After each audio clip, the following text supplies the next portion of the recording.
Hello students, I am Omkar Deshpande, lecturer, Department of Commerce, KLS Gokte PU College of Commerce and Science, Belgavi.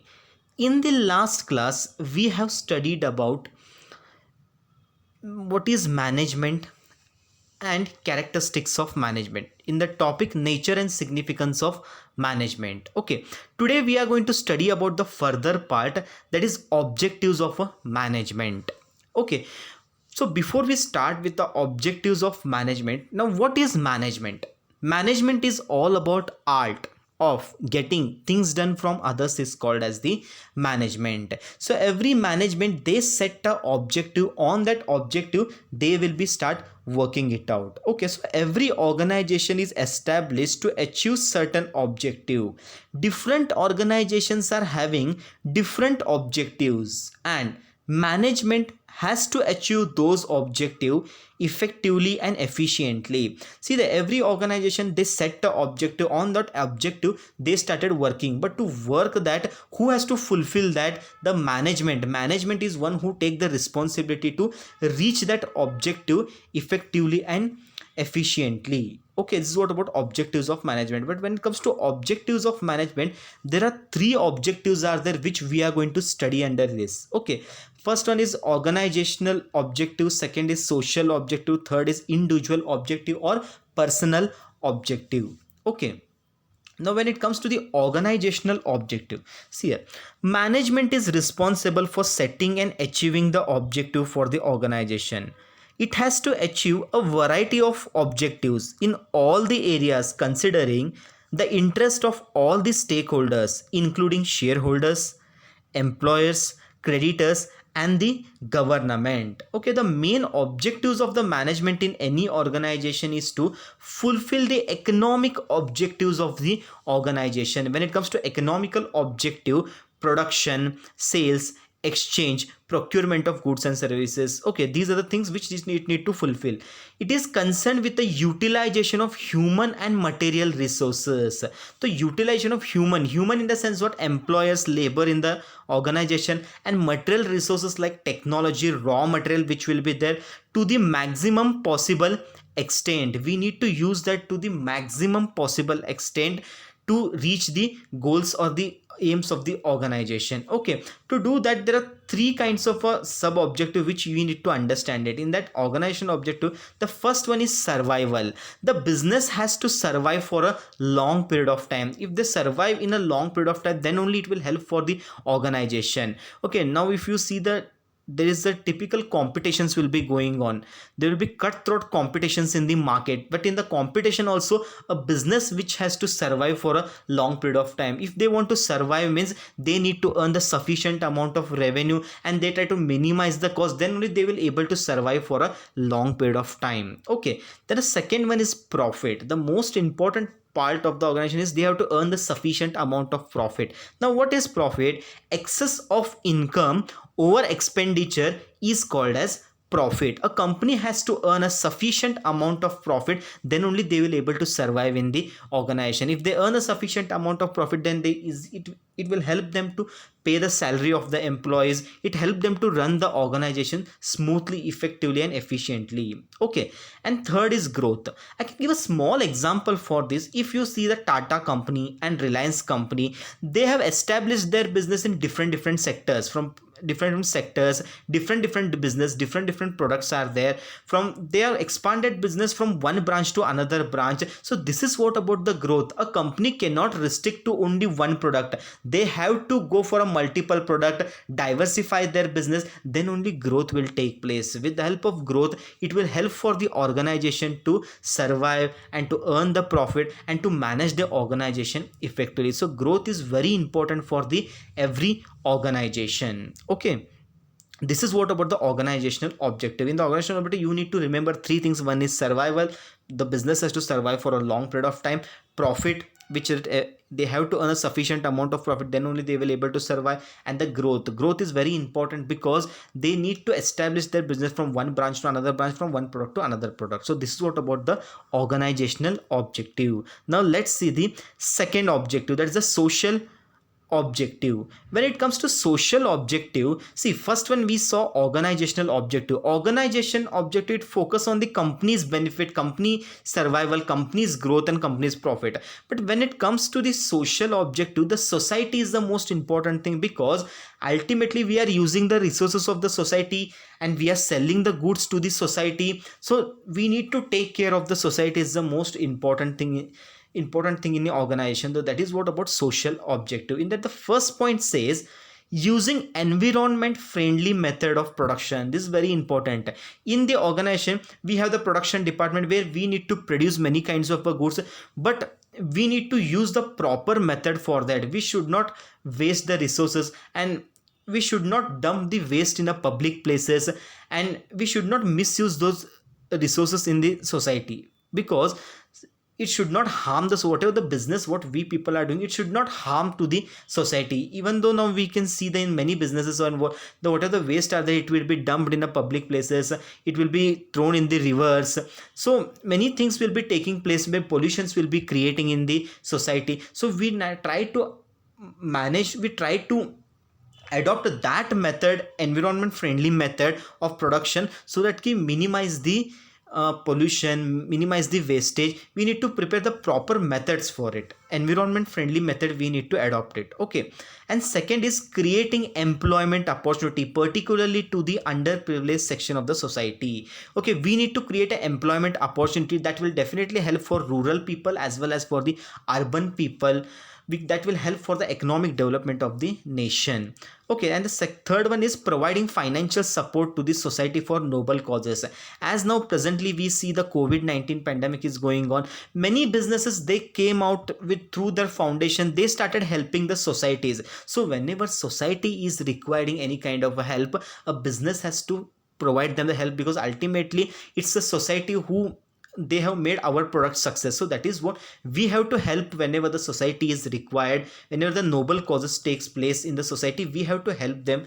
This is what about the social objective. Then the fourth point is participation in a social service project and NGO. Many government project will be there, social service project will be there, NGOs will be there, where we need to participate in that it can fulfill the social objectives of the organization. Okay, so first one was from organizational point of view, survival, growth and profit, and second is the social objective, where we take society into consideration and we start working it out. Okay, now the third is personal objective. When it comes to the personal objective, see, every individual, they work for the benefit of the organization. Okay, they're behind successful of the organization, employees play very important, they are like a backbone of the organization. So we need to support for the employees for their personal growth and the development of the employees. Okay, leaving their family, they came here, they work for a long period of time for the benefit and for the growth of the organization. So even organization has to do something for the employer. So this is what about the personal objective. In that, the first point says financial needs like salary, incentives and other benefits. This is the most important thing. Regularly, time to time, we need to pay them the salaries, and every year we have to give them the incentives when company earns the sufficient amount of profit, and other benefits also. In terms of monetary benefit, we have to give them. Okay, this is what about first point. And second one is social needs like recognition in the organization. We need to give the recognition of the employees, appreciation, motivation. We have to give them the awards, and we need to conduct some functions. So if these kind of things we create, that will definitely help for the organization for stay for a long period of time, and definitely that will, they can give their best.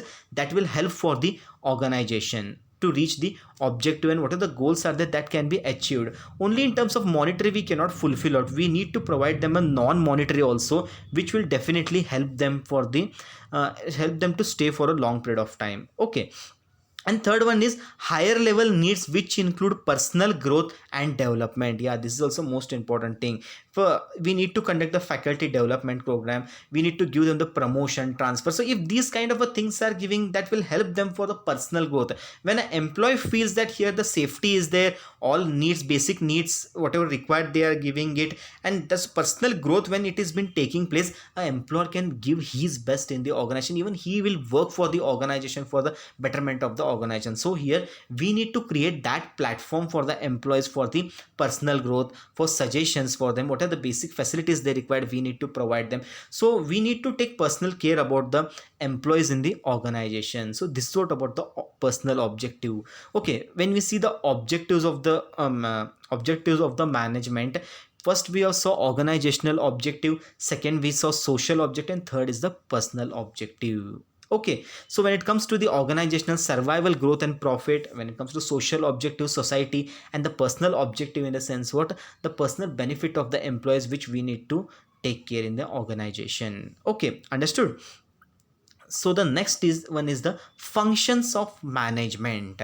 A management perform the many kinds of a function in the organization, but there are the 5 key functions are there which it perform, and each and every function what it is there, that is separate topics are there in future. Now for example, the planning is there, the first function. This planning is there for fourth topic, you are going to learn in detail about it, but now you are going to study what is the basic terms are there and how management does these things. Okay, now when it comes to functions of management, the first one is planning, second staffing, third is organizing, fourth is directing, and fifth is controlling. This is what about the functions of management. Let us see the first one, planning. Now planning means what?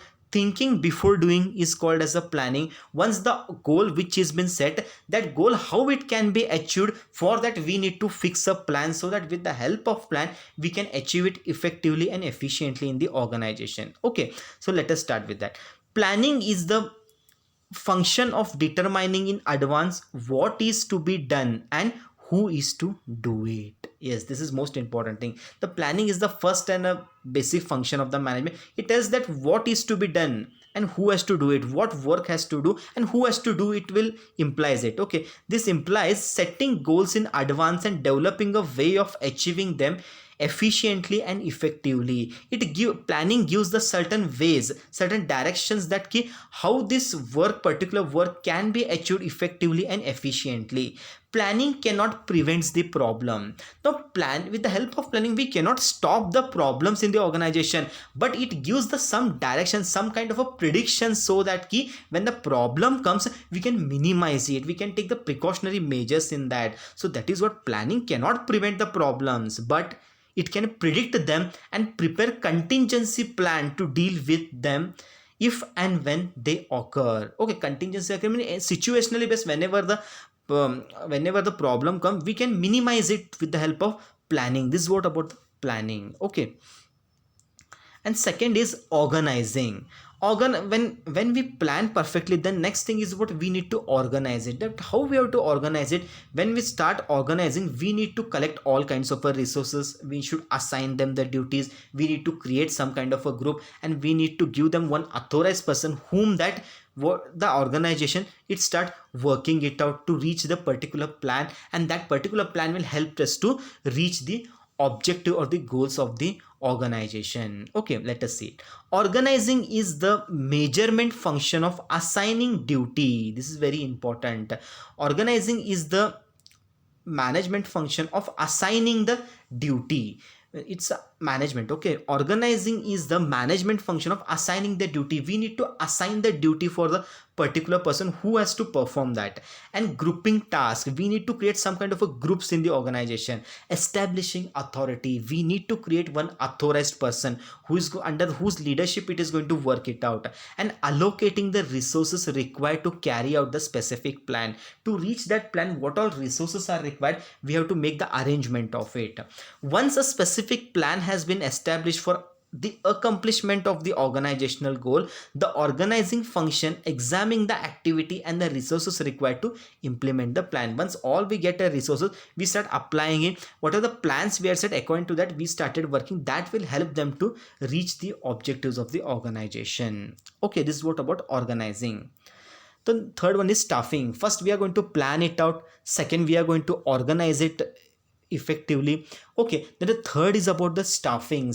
When you heard a term of staffing, the one point which you in your mind it has to come, that is staffing means right people for right job. This is very important. Right person for a right job, or a right person for right job. This you have to remember it. Okay, now when it comes to staffing, already we have planned it correctly, we have bought all kind of resources, but Now the important thing is about main human resources are required, who are the person who's going to convert it into the finished goods. So here the human resources play a very important role. Okay, so now when it comes to staffing simply stated is finding the right people for right job. We need to select the right people for a right job.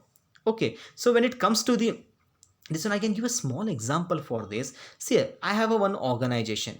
Okay, in that one accounting post is there. For accounting post, I can which person we have to appoint for that, either a BCom graduate or MCom graduate. They are the person who will be working in an accounting department. Now that particular person I cannot put it in a production activity. So that is what, for the right kind of a field, we want that right person for a right job. Okay, a very important aspect of management is to make sure that the right people with the right qualification. This is very important. We need to require that right people for the right qualification. We require the qualification. Now see, for accountant post, for that BCom and MCom are the perfect qualification for that. Even though if they don't have that qualification, I cannot appoint them. I am required the qualification also for that. So that is what, right person for right job, also at a right people at a right qualification are required, are available at a right place and a time to accomplish the goals of the organization.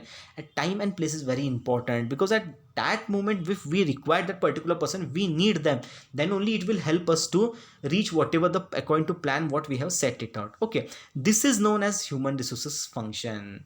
So yes, these things we have understood now: qualification, right people, right job. But who has to do all this kind of a thing? It is done by the HR manager in the organization. That is the reason it is called as a human resources function. HR manager is the person who is going to take all this responsibility. Okay, and it involves activities such as, now what HR manager does here, the first thing what he does is recruitment means the sense what, allowing the people to apply for the job. That is called as a recruitment. I hope that you people have saw in a newspaper also, wanted list will be given, number of posts will be there, number of qualification details will be given. Those who are interested, they can apply. That is called as the recruitment. And selection, now how it is there, in my organization 10 posts are vacant, I need a 10 person. Okay, but when they started applying for the job, there will be more than 10 people they will apply. For example, there will be 20 people may apply for that, but I am required only 10 persons of it. So what I'm going to do, I will go with a selection with them. How I'm going to do selection,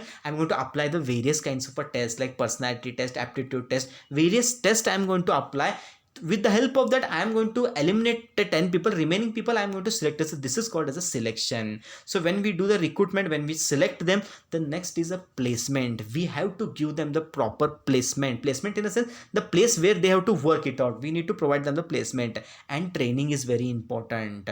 By giving the placement directly, they cannot work. We have to give them some kind of a training, then only they will be able to give their best in the organization. So training of personnel is very important. So this is what about staffing. Okay, it's purely an HR manager does this thing. Okay, so staffing is one of the most important thing, where we need to select right person for right job.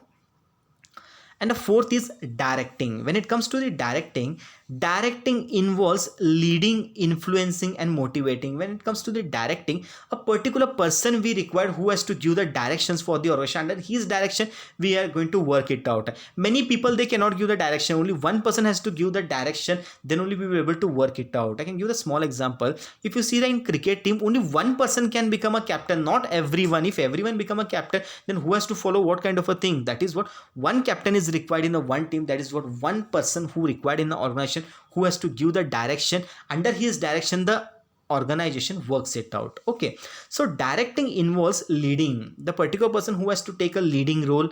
Influencing, he will be influencing in a work. And motivating, this is very important. He is the person who is motivating employees to perform the task assigned to them. Okay, this require establishing an atmosphere that encourage employees to do their best. So as a leader, as one who has taken an initiative activity, means he has to encourage the employee to do their best. He need to create that kind of an atmosphere in the organization, where an employer will give their best. He will encourage the employer to do the best.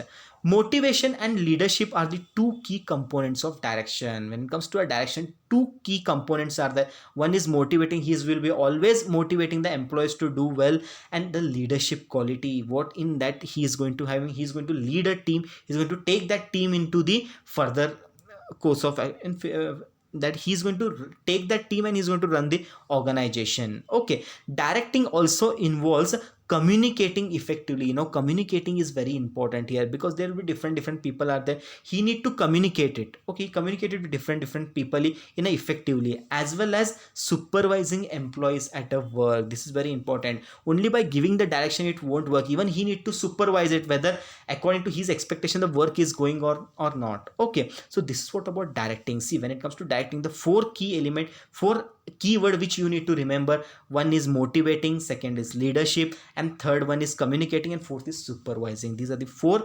keyword which you need to remember when it comes to the directing. Okay, when it comes to functions of management, the first one was a plan, and second one is planning, in the sense well in advance we are going to set what we are going to do it. And when it comes to the organizing, we need to make all kinds of arrangement of resources, and third is we require to select staffing right person for right job, and fourth one is directing, who is the person who is giving the direction, where four key words which you need to remember: motivating, leadership, communicating, and supervising. Okay, and the last function, that is a controlling. We need to control the organization. If we did not control at a right time, it become very difficult to manage the activity in the organization. Okay, now controlling is the management function of monitoring the organizational performance towards the attainment of organizational goals. We need to monitor all the activity, the performance, what it is going on. Okay, we need to check it out, because on that performance our organizational goals are set. So how according to that performance is going on, we have to see it out. We need to keep control over it. Okay, the task of controlling involves, then what we need to do when we start controlling it, how we can control it out. The task of controlling involves establishing standards of performance. We need to set a standards for the performance. According to that standard only it has to work. So first thing is what we have to set a standard. Second, what we have to do, we have to measuring the current performance. We have to measure it according to our standard, the things are working it or not. We have to see it, and later we have to compare it. When we see it, when we try to compare it, what we have said and how much the actual performance is going on, we start comparing the both the thing. When we start comparing, then we will come to know whether it is a positive or negative, whether our till expectation it is working or it's not working. That's what about taking collective actions on that. If it is working, then what next? If it is not working, then what next we are going to do? This is what we are going to think it out. So it's what comparing with the establishing standard and taking collective action whereas diversion is found. We need to work out. So when it comes to controlling, the four things are very important. First thing, we are going to set a standard. Second, we are going to actually measure the performance, and third, we start comparing, and fourth, we are going to take the collective actions for it. Okay, I can give a small example for this. Now even when you people are now is into PUC second year, or even you are going to set us some standards. Okay, I am going to set a standard for you that yes, you should get this time 100 out of 100 in the business study. Okay, so but when I'm started measuring your performance, how much is your performance? I have set 100, but how much you have took, that I have to see it. This is the second thing. And third thing is about, I tried comparing what I have set and how much you have did. I'm started comparing with that. And fourth, I'm going to take the collective actions. If it is my expectation you have received, then well and good. If it is less, then what next? So these are the things which we need to work it out. So this is what about a controlling. Okay, then the list of questions I have prepared for you people. Okay, you have to answer, but how you are going to answer? You are going to answer, your answer should be written in the comment box. You can write the answer and you are going to send it out. Okay, so the first question is, which of the following is not a functions of management? Planning, staffing, cooperating और controlling. Which one is correct option? आपको comment box में आपको answer लिख के आप send कर सकते हैं. Okay, and second question is management is dash, art है या साइंस है या दोनों भी है, कैसा है वो आपको डिसाइड करना होता है. Then third one is followings not an objectives of management. Earning profit है, growth of organisation, providing employment, policy making. कौन सा आंसर है? 3 questions I have given. I need you to answer this questions. Okay, thank you.